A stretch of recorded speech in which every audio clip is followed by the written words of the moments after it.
नमस्कार बच्चों, good morning. आज हम आपको अकाउंट्स के बारे में बताने जा रहे हैं कि अकाउंट्स होती क्या है, क्यों अकाउंट्स की ज़रूरत पड़ती है और अकाउंट्स का क्या रोल है। जैसा कि सभी लोग आप जानते हैं कि जब किसी बिजनेसमैन के द्वारा कोई बिज़नेस किया जाता है तो उसके लिए ये ज़रूरी हो जाता है कि उस बिज़नेस में उसे प्रॉफिट हो रहा है या लॉस हो रहा है। इसी कारणवश बिजनेसमैन के द्वारा अकाउंट्स मेंटेन की जाती है, because sale, purchase, cash, expenses, there are number of activities in the business में नंबर ऑफ एक्टिविटीज़ होती है।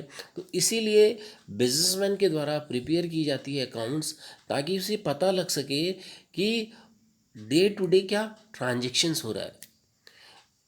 देखिए, accounts is basically play a very dominant role for a businessman, एक बिजनेसमैन के लिए, फॉर अ कस्टमर्स के लिए, for a public, for a government. तो अकाउंट्स का जो रोल है, जो महत्व है, वो सभी के लिए इम्पोर्टेंट है। देखिए, एक एम्प्लॉय भी ये जानना चाहता है कि जिस कंपनी में, जिस ऑर्गेनाइजेशंस में वो काम कर रहा है, क्या उसे वहाँ लाभ हो रहा है या हानि हो रही है। गवर्नमेंट पॉइंट ऑफ व्यू से भी ये महत्वपूर्ण है कि एक व्यापारी के द्वारा अगर प्रॉफिट हो रहा है तो क्या वो टैक्स भर रहा है। तो इसीलिए अकाउंट्स का बहुत बड़ा रोल है। आइए हम समझते हैं बेसिकली अकाउंट्स है क्या।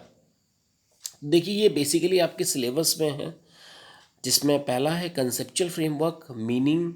अकाउंट्स का मीनिंग में डिस्कस करेंगे हम इसमें। कंसेप्ट, अकाउंट्स की क्या अवधारणाएं हैं, अकाउंट्स के क्या कन्वेंशंस हैं, अकाउंट्स का क्या क्षेत्र है, स्कोप्स, महत्व क्या है, रिकॉर्डिंग अकाउंट्स क्यों रिकॉर्ड की जाती है, डबल एंट्री सिस्टम, दोहरा लेखा प्रणाली के बारे में बात करेंगे। क्योंकि जब हम अकाउंट्स पढ़ते हैं तो हम अकाउंट्स में एक चीज़ हमेशा याद रखनी है कि अगर एक व्यक्ति डेबिट होता है तो दूसरा क्रेडिट होता है। दूसरा हम पढ़ेंगे बुक कीपिंग की, बुक कीपिंग क्यों की जाती है। देखिए, बुक कीपिंग और अकाउंट्स दोनों का ही बहुत बड़ा रोल है। बुक कीपिंग प्राइमरी जब मानी जाती है और अकाउंटिंग सेकेंडरी मानी जाती है। जब कभी भी हम बिज़नेस में कोई लेन देन करते हैं तो उसमें हमारे लिए पहली चीज़, महत्वपूर्ण चीज़ ये है कि हम दिन प्रतिदिन के जो खर्चे हो रहे हैं, जो भी लेखा जोखा हो रहा है, हम उसे बुक्स में रिकॉर्ड करें। जब उसे बुक्स में रिकॉर्ड किया जाता है तो उसी को हम बोलते हैं आपका पुस्तक पालन। Recording all the transactions in a significant manner in a books of accounts is known as book keeping. हम पढ़ेंगे रूल्स ऑफ बुक कीपिंग। क्या रूल्स होते हैं बुक कीपिंग के, क्या जर्नल के रूल्स हैं। देखिए, जब हम बात करते हैं अकाउंट्स में, हमेशा ही हमें एक प्रॉपर फॉर्मेट को फॉलो करना पड़ता है। बुक कीपिंग हमारी प्राइमरी है लेकिन अकाउंट्स हमारी सेकेंडरी है। तो हम इन्हीं चीज़ों को डीपली पढ़ेंगे। आइए सबसे पहले हम ये समझते हैं कि अकाउंट्स होती क्या है। देखिए, accounts basically is define as the art of recording. Accounting एक कला है जिसके माध्यम से हम जो भी डे टू डे जो ट्रांजेक्शन्स हो रहे हैं उनको हम रिकॉर्ड करते हैं। That's why accounts is an art of recording the business transactions. दूसरी चीज़, when we record accounting transactions, we are going to classify whether it is related to business, whether it is related to sales, whether it is related to purchase, whether it is related to expenses, whether it is related to income। तो जितने भी transactions हैं उनको हम record करते हैं, उनको हम क्लासीफाई करते हैं, and then we summarise. We are going to summarise in a significant manner, because when we are purchasing something, मैंने आपको बताया कि जब किसी व्यक्ति से हम परचेज करते हैं तो हमें उसे समराइज करना भी इम्पोर्टेंट हो जाता है कि हमने इस व्यक्ति से वो माल कैश में लिया है या क्रेडिट में लिया है। तो अकाउंटिंग एक लेखांक एक रिकॉर्ड करने की कला है। क्लासिफाई, उसको क्लासिफाई किया जाता है, समराइज किया जाता है ट्रांजेक्शन्स को। जितने भी हमारी मॉनेटरी ट्रांजेक्शन्स हैं उन सबको क्लासिफाई, उन रिकॉर्ड और समराइज करना ही हमारी अकाउंटिंग कहलाती है। दूसरा बात करते हैं American institute of satisfy public accounting, AICP ने अकाउंटिंग को कैसे क्लासिफाई किया है। तो देखिए, accounting is an art of recording. इसने भी कहा कि अकाउंटिंग एक रिकॉर्ड करने की कला है। क्लासिफाइंग किया जाता है अकाउंट्स में, समराइज किया जाता है ट्रांजेक्शन्स को। समराइज का मतलब है कि जितने भी हमारे ट्रांजेक्शन्स हैं उनको हमें समराइज करना है। समराइज का मतलब है कि जब कभी भी हम ट्रांजेक्शन्स को रिकॉर्ड करते हैं जर्नल्स में, तो हम उनकी समरी बनाते हैं। समरी का मीन्स नरेशंस। नरेशन लिखना भी इम्पोर्टेंट होता है, बिकॉज अगर मैं किसी से कोई माल खरीद रहा हूँ, देखिए अगर कैश में है तो मैं उसे कैश में दिखाऊंगा। सपोज़ कि मैंने किसी व्यक्ति से कोई माल खरीदा, तो मैंने उसकी एंट्री करी purchase account debit to cash, तो मैं उसके नीचे लिखूंगा बी गुड परचेज, मैंने माल खरीदा राम से नकद में। तो ये समराइजेशंस है। तो अकाउंटिंग एक रिकॉर्ड करने की कला है, क्लासिफाई करने की कला है और समराइज करने की कला है। जितने भी हमारे मॉनेटरी ट्रांजेक्शन है, मॉनेटरी ट्रांजेक्शन का मतलब है मुद्रा से रिलेटेड जितने भी लेन देन होते हैं उनको सही तरीके से, व्यवस्थित तरीके से रिकॉर्ड करना, क्लासिफाई करना और समराइज करना ही हमारी अकाउंटिंग कहलाता है। Next, accounting is a systematic process of identifying, measuring, recording, classifying, summarizing, analyzing, interpreting, and communicating a financial transaction to its user. Accounting, once again, is a systematic process of identify. In accounts, we are going to identify whether it is related to the a transaction of accounts or not. हम ये check करते हैं कि जो वाकई में transactions हुआ है क्या वो अकाउंट से रिलेटेड है। देखिए, जितने भी मॉनेटरी ट्रांजेक्शन्स हैं वो हम रिकॉर्ड करते हैं। मैं आपको बताना चाहता हूँ कि अकाउंट्स की एक कंसेप्ट है जिसे कहा जाता है money measurement concept. Money measurement concept ये कहती है कि जितने भी मॉनेटरी ट्रांजेक्शन्स होंगे उन्हीं ट्रांजेक्शनों का लेखा जोखा अकाउंट्स में किया जाएगा। सपोज़ अगर ऑर्गेनाइजेशंस में किसी एम्प्लॉय के बीच डिस्प्यूट होता है और इस डिस्प्यूट से कोई भी डैमेज, अगर फिजिकल डैमेज असेट्स को होता है तो we are going to record this damage. But अगर किसी एम्प्लॉय को क्षति पहुंचती है तो these kind of transaction are not going to be record. That's why accounts always says that monetary transactions are recorded in the books of accounts. तो accounting एक systematic process है रिकॉर्ड करने की, आइडेंटिफाई करने की, मेजरिंग करने की, recording करने की और समराइज करने की। देखिए, finally we get the result, then we are going to tell that result to the ultimate users. जो भी रिजल्ट हमें अकाउंट से प्राप्त होता है वो हम फाइनल यूज़र को दे देते हैं। Final user means owners. Owners भी हमारा फाइनल यूज़र है, क्योंकि ओनर्स के लिए उस इंफॉर्मेशंस को जानना बहुत महत्वपूर्ण है, क्योंकि उसके द्वारा जो बिज़नेस किया जा रहा है क्या वो प्रॉफिटेबल सिचुएशन में है या नहीं।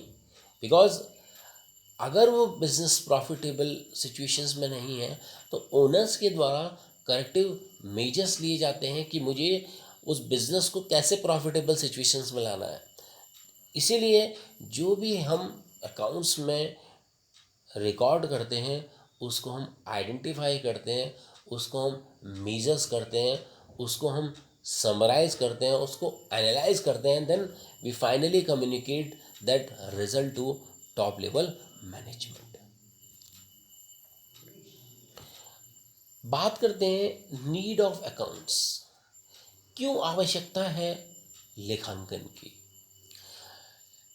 In all activities and organisations, business, non business which require money. देखिए, चाहे बिजनेस हो चाहे नॉन बिजनेस एक्टिविटीज़ हो, सब जगह अकाउंट्स की जाती है। फॉर एग्जांपल, अगर हम एक मंदिर में जाते हैं तो आपने देखा होगा मंदिर में भी सारी चीज़ों को रिकॉर्ड किया जा रहा है। रिकॉर्ड मीन्स कि कितना मंदिर में चंदा आया, कितना कैश आया, कितना नॉन कैश आया, क्योंकि हर एक व्यक्ति के लिए ये जानना जरूरी हो जाता है कि उससे कितना प्रॉफिट है, कितना लॉस है।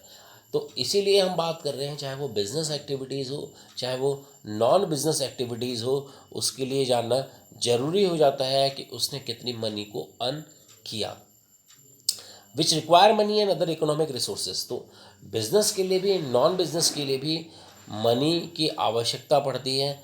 Accounting is required to account for this resources. Accounting के माध्यम से ही हम अपने इकोनॉमिक रिसोर्सेज को एक्यूमुलेट कर पाते हैं, यूटिलाइज कर पाते हैं।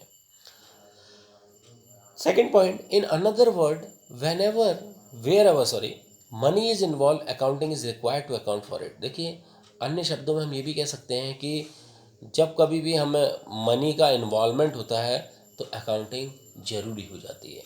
चाहे आप कोई भी एक्टिविटीज़ अपने घर में कर रहे हो, फॉर एग्ज़ाम्पल अगर आप घर पे अपने कोई भी कंस्ट्रक्शंस करवा रहे हो, तो उसके लिए भी आपने देखा होगा, आप सभी लोग हर एक चीज़ को रिकॉर्ड करने का काम करते हैं कि आपका रेता कितने का आया, आपका सीमेंट कितने का आया, आपका सरिया कितने की आई।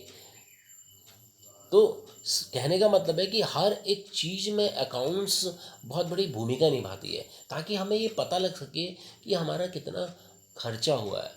तो that's why we say that accounts play a very dominant role whether to know how much the expenses and how much the income. कितनी इनकम हुई, कितने एक्सपेंस हुई, वो भी हमें अकाउंट्स के माध्यम से ही पता लग पाती है। देखिए, अकाउंट्स का रूल ये कहता है कि जो भी हमारी इनकम होती है वो हमारे लिए क्रेडिट होती है।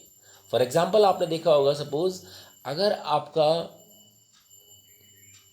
सैलरी अकाउंट है, देखिए आपका तो क्या सैलरी अकाउंट होगा, आपके फादर का अगर सैलरी अकाउंट है तो आपने देखा होगा जब कभी भी उनकी इनकम आती है तो वो क्रेडिट होती है, because incomes are always credit.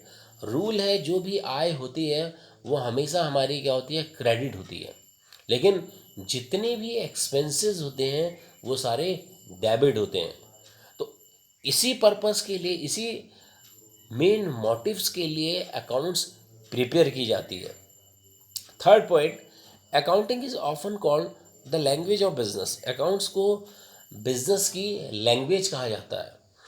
The basic function of any language is to serve to means of communication. Accounting also serve this function. मैंने आपको बताया कि accounting is an art of recording, classifying, summarizing, interpreting, summarizing and communicating the result to the final user। तो accounts एक ऐसी language है जिसके माध्यम से हम डेली बेसिस पे ट्रांजेक्शन्स को रिकॉर्ड करने का काम करते हैं, और रिकॉर्ड करने के बाद जो भी इंफॉर्मेशंस आती है उसको हम, जो अल्टीमेट यूज़र है, उसको पास कर देते हैं। देखिए, ultimate user can be owners, can be investors. जो व्यक्ति आपकी ऑर्गेनाइजेशंस में पैसा लगा रहा है उसके लिए भी ये जानना ज़रूरी हो जाता है कि उसे बिजनेस में प्रॉफिट हो रहा है या लॉस हो रहा है, साल में कितने एक्सपेंसेस हुए। देखिए, अगर हम बात करें, अकाउंटिंग डेली बेसिस पे की जाती है, और डेली बेसिस पे ही ये चेक किया जाता है कि डेली बेसिस पे कितनी सेल्स हो रही है, कितनी मेरी बिक्री हो रही है, कितना मैंने परचेज़ किया है, कितना मेरा खर्चा है और कितनी मेरी आय है। इसी पर्पस के लिए अकाउंट्स का महत्व है, क्योंकि बिना अकाउंटिंग के हम इस निष्कर्ष पे नहीं आ सकते कि हमें उस बिज़नेस में लाभ हो रहा है या हानि हो रही है। तो हमें खर्चों के बारे में और हमें आय के बारे में भी अकाउंटिंग के माध्यम से ही पता लगता है। बात करते हैं अकाउंटिंग हेल्प। देखिए, अकाउंटिंग कुछ क्वेश्चनों का आंसर हमें देती है। एम आई मेकिंग और लॉसिंग मनी फॉर बिजनेस। देखिए, अकाउंटिंग की इसलिए मैंने अब आपको बताया ज़रूरत पड़ती है कि क्या मुझे घाटा हो रहा है या प्रॉफिट हो रहा है। जो भी हम डे टू डे बेसिस पे अकाउंटिंग करते हैं उसी के माध्यम से हमें पता लग पाता है कि सेल्स कितनी हुई मेरी, कितने एक्सपेंसेस हुए। फॉर एग्जांपल मैं आपको बताना चाह रहा हूँ कि अगर आपका अपना खुद का बिजनेस है, खुद के बिजनेस में भी क्या करते हैं, जैसे सपोज मान लो हमने अर्लियर टाइम की बात करते हैं, तो पहले के समय में जो ट्रांजेक्शन्स होते थे वो बार्टर सिस्टम के अंतर्गत होते थे। बार्टर सिस्टम एक ऐसा सिस्टम था जहाँ पे कॉमोडिटी का एक्सचेंज होता है। कॉमोडिटी का एक्सचेंज का मतलब है, अगर किसी व्यक्ति को गेहूं की ज़रूरत है और दूसरे व्यक्ति को चीनी की ज़रूरत है, तो आपने देखा होगा जिस व्यक्ति के पास गेहूं एक्सेस है वो उसे गेहूं दे देगा, और जिस व्यक्ति के पास चीनी एक्सेस है वो उसे चीनी दे देगा। तो इस तरह का ट्रांजेक्शन्स बार्टर कहलाता था। तो उस समय पे लोग इस चीज़ को रिकॉर्ड नहीं करते थे, क्योंकि एक कंसेप्ट, एक इसके अंदर एक डिसएडवांटेज ये थी कि हम एग्जैक्ट वैल्यू नहीं आंक पाते थे। तो अकाउंटिंग जब आई, तो अकाउंटिंग के माध्यम से जब कभी भी हम कोई सेल और परचेज करते, जैसे सपोज अगर हमने कोई माल 50,000 में ख़रीदा और हमने उसे 49,000 में बेच दिया, तो जो 1,000 हमारा बचा वो हमारा प्रॉफिट बचा। तो अकाउंटिंग के माध्यम से हमें ये पता लग पाता है कि हम मनी बना रहे हैं या हमें लॉस हो रहा है। दूसरा, how much I am worth, कि मेरे बिजनेस की कितनी वर्थ है, मेरी कितनी असेट्स है। तभी हमें पता लग पाएगा जब हम प्रॉपर अकाउंटिंग करेंगे कि मेरे बिजनेस की इस समय पे गुडविल क्या है, what is the value of my assets. So through the accounting we came to know. Third point आता है, should I put more money in my business और sell it to go to the another business. देखिए, मैंने आपको बताया, अगर एक business man को उस व्यवसाय में लॉस हो रहा है, तो वो डिसाइड कर सकता है कि क्या वो बिजनेस को फर्दर कैरी ऑन करे या फिर उस बिजनेस को छोड़ दे। तो ये सारी चीज़ें हमें पता लग पाती हैं कि बिजनेस कैरी ऑन किया जाए या बिजनेस को अदर बिजनेस में शिफ्ट कर दिया जाए। तो through accountings we came to know. Next, how much is owe to me and how much do I owe. मुझे कितना लेना है और मुझे कितना देना है। हाउ मैनी, कितने मेरे देनदार हैं और कितने मेरे लेनदार हैं। ये भी हमें अकाउंटिंग के माध्यम से ही पता लग पाता है। देखिए, आपने देखा होगा लेनदारी और देनदारी पे ही हमारा बिजनेस चलता है। मैंने अगर किसी लेनदार से माल खरीदा है, ये उधार भी हो सकता है और नगद भी हो सकता है। देखिए, अगर मैंने उधार लिया है तो एंड ऑफ द डे मुझे ये जानना है कि मैंने उसके कितने पैसे देने हैं, क्योंकि ट्रांजैक्शंस आपके उधार भी हो सकते हैं और आपके नकद भी हो सकते हैं। चाहे ट्रांजैक्शन उधार हो नगद हो, हमें ये पता लगना चाहिए कि हमने कितना लेना है और हमने कितना उसका देना है। How can I change the way I operate to make more profit. मैं कैसे अपने तरीक़ों को चेंज कर सकता हूँ। देखिए, थ्रू दी अकाउंटिंग अगर मुझे लॉस हो रहा है तो मैं अपनी सर्टेन स्ट्रैटेजी बनाऊंगा। फॉर एग्जांपल, अगर मेरे बिजनेस में इनकम कम हो रही है और एक्सपेंसेस ज़्यादा हो रहे हैं, तो मैं कैसे उन्हें मिनिमाइज करूँगा, ये भी मुझे किसके माध्यम से पता लगेगा, जब मैं प्रॉपर अकाउंटिंग करूँगा।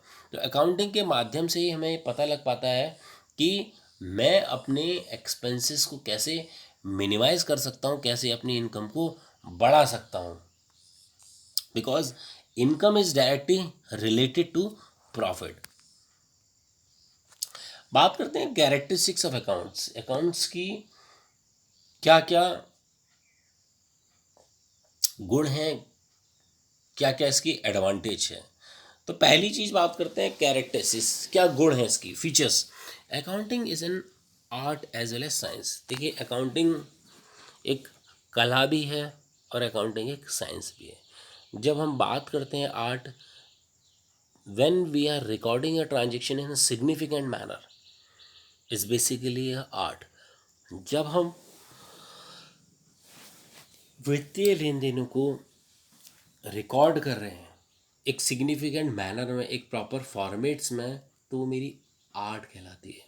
लेकिन जब मैं अकाउंटिंग के रूल्स के बेसिस पे उन सारे ट्रांजेक्शन्सों को रिकॉर्ड करता हूँ, तो वो साइंस कहलाती है। Because when we talk about science, there are certain application of principal.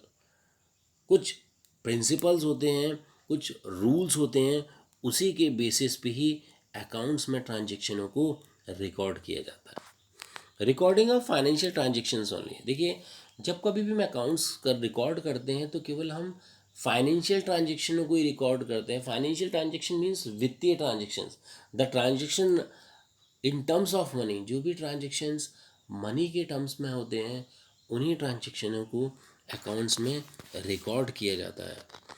Recording in terms of money. Third point है कि जो भी ट्रांजेक्शन्स हैं वो हमारे मॉनेटरी टर्म्स में होने चाहिए। दोबारा फिर आपको बता देता हूँ कि जो अकाउंट्स की कंसेप्ट है वो ये कहती है कि accounts record only money measurement transaction. जिन ट्रांजेक्शनों को, जिन वित्तीय लेन देनों का संबंध मुद्रा से होता है उन्हीं ट्रांजेक्शनों को हम अकाउंट्स में रिकॉर्ड करते हैं।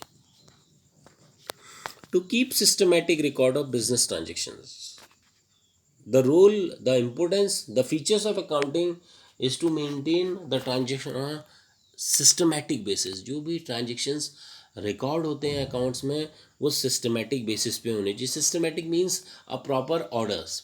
देखिए अगर जब हम जनरल एंट्री बनाते हैं, मैं आपको बताऊंगा जब न्यूमेरिकल करवाऊंगा आपको, तो सबसे पहले जो हमारी एंट्री स्टार्ट होती है वो होती है cash account debit to capital. Suppose एक एंट्री है आपकी, मोहन ने व्यापार स्टार्ट किया, तो इनिशियल स्टेज पे जो कैपिटल लगा रहा है बिजनेसमैन उसकी एंट्री स्टार्ट होगी, फर्दर परचेज की, फिर सेल्स की। तो कहने का मतलब है कि जितने भी ट्रांजेक्शन्स होंगे वो डेट वाइज होने चाहिए और वो हेड वाइज होने चाहिए। जो भी ट्रांजेक्शन्स पहले है उसे हम पहले रिकॉर्ड करेंगे। नेक्स्ट आता है to provide safeguard to the investment. Next जो कैरेक्टरिस्टिक्स है अकाउंट्स की वो है कि हमारा जो इन्वेस्टमेंट है, हमारा जो निवेश है उसे सुरक्षा प्रदान करना। देखिए अब सुरक्षा कैसे मिलेगी, हमें जब पता लग पाएगा कि हमें कितना प्रॉफिट हुआ है, कितना लॉस हुआ है, तो हम उस बेसिस पे अपनी टेक्निक बनाने का काम करेंगे। देखिए अकाउंट्स के बेसिस पे बिजनेसमैन के द्वारा टेक्निक भी बनाई जाती है जिससे वो अपने इन्वेस्टमेंट को सेफ रख सकें। क्योंकि अगर मैं अकाउंट्स मेंटेन कर रहा हूँ डेली बेसिस पे तो मुझे ये पता लग पाएगा कि कहाँ मेरे को लॉस हो रहा है, क्या मेरे एक्सपेंसेस ज़्यादा हैं। तो जब मेरे एक्सपेंसेस ज़्यादा होंगे मेरी इनकम से तो मुझे ये पता लग पाएगा कि मुझे अपने एक्सपेंसेस को मिनिमाइज करना है। तो accounting basically provide a technique for safeguard of investment to satisfy the requirement of law. देखिए अकाउंट्स हमारे लॉ की रिक्वायरमेंट को भी सेटिस्फाई करने का काम करती है। देखिए कैसे करती है समझते हैं। अगर मैं बिज़नेस कर रहा हूँ, बड़े लंबे समय से बिज़नेस कर रहा हूँ, तो ओबियसली सी बात होगी कि मैं अकाउंट भी मेंटेन कर रहा हूँ। अगर मुझे प्रॉफिट होता है तो मुझे प्रॉफिट का ही कुछ पार्ट, देखिए टैक्स आदमी पे करता है, टैक्स पे करता है, सीधी सी बात है। तो टैक्स पे करने के लिए भी हमें हमारे पास प्रूव होना चाहिए कि ये इतना हमारा एक्सपेंस था, इतने हमारा इनकम थी, इतनी हमारी सेल्स है, इतनी हमारी परचेज है। तो ये सारी चीज़ें हम हमारे लिए एक तरीके का डॉक्यूमेंट्री प्रूफ है। इसीलिए जब कभी भी टैक्स फाइल किया जाता है कंपनी के द्वारा, जिसे हम बोलते हैं कॉरपोरेट टैक्स, तो कंपनी अपनी एक अकाउंटिंग बुक्स बोल सकते हैं हम इसे, फाइनेंशियल स्टेटमेंट, तो फाइनेंशियल स्टेटमेंट की एक कॉपी भी इनकम टैक्स में देनी होती है। इसीलिए कह रहा है कि अकाउंटिंग बेसिकली हमारे जो लॉ है, जो कानून है, उसकी रिक्वायरमेंट को भी सेटिस्फाई करने का काम करती है। To provide information to various user of accounting, accounting के माध्यम से जितने भी यूज़र हैं, different user such as investors. Investor कौन होता है, देखिए जो व्यक्ति इन्वेस्ट कर रहा है। ओनर्स कौन है, जिसके द्वारा कैपिटल लगाई गई है। गवर्नमेंट के लिए भी ये इम्पोर्टेंट हो जाता है कि अगर एक बिजनेस मैन बिजनेस कर रहा है तो कितना वो टैक्स जमा कर रहा है। फोर्थ पॉइंट एम्प्लॉय के लिए भी ये जानना महत्वपूर्ण है कि अगर बिजनेसमैन के द्वारा प्रॉफिट अर्न किया जा रहा है तो कितना प्रॉफिट का पार्ट वो एम्प्लॉय को दे रहा है। एम्प्लॉय का मीन्स कि एनुअल बेसिस पे उनका कितना इंक्रीमेंट कर रहा है। तो एम्प्लॉय के लिए भी जानना ये ज़रूरी हो जाता है। बात कर लेते हैं शेयर होल्डर। देखिए शेयर होल्डर वो व्यक्ति होता है जो कंपनी के शेयर्स खरीदता है, तो उसके लिए भी ये जानना इम्पोर्टेंट है कि बिजनेस को प्रॉफिट हो रहा है या लॉस हो रहा है। देखिए बात बाद में बताऊंगा मैं आपको। देखिए अगर शेयर होल्डर्स में इक्विटी और प्रेफरेंस शेयर्स होल्ड किया, देखिए इक्विटी शेयर होल्डर तो रियल ओनर कहलाते हैं कंपनीज के, लेकिन कोई एक लीगल लाइबिलिटीज़ नहीं होती, लीगल लाइबिलिटीज़ नहीं है कंपनी की कि वो उन्हें पे करे। But in terms of preference shares it is a compulsory to pay him a dividend. देखिए जो भी शेयर होल्डर्स होते हैं उन्हें डिविडेंड दिया जाता है, तो किस बेसिस पे दिया जाता है, जब कंपनी को लाभ हुआ। तो शेयर होल्डर्स के लिए भी ये इम्पोर्टेंट है कि क्या कंपनी को प्रॉफिट हो रहा है या लॉस हो रहा है। इसीलिए अकाउंट्स का की इन्फॉर्मेशंस का उनके लिए भी बहुत बड़ा रोल है। सप्लायर, देखिए सप्लायर की बात करते हैं। सप्लायर वो व्यक्ति है जो कंपनी को गुड्स प्रोवाइड कराता है। तो सप्लायर के लिए भी ये जानना इम्पोर्टेंट है कि जिस कंपनी के साथ वो बिज़नेस कर रहा है क्या वो प्रॉफिट मेकिंग है या लॉस मेकिंग है।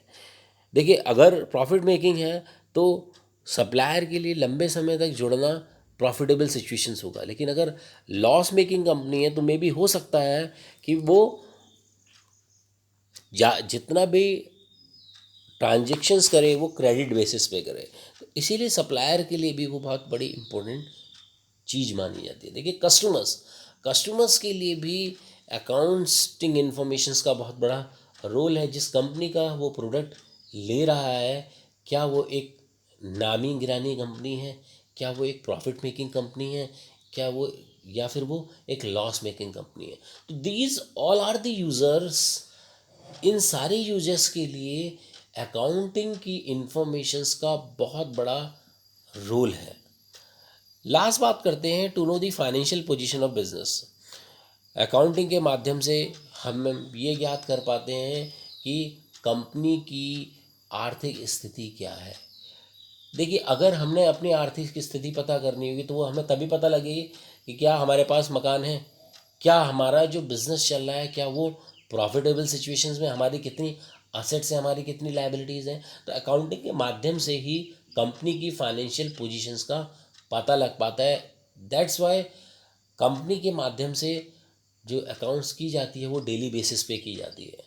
देखिए जो रिपोर्ट्स होती हैं it can be prepared on quarterly basis. जो आपकी एनुअल रिपोर्ट है और जो आपका बजट है, देखिए कंपनी के द्वारा बजट भी मेंटेन किया जाता है।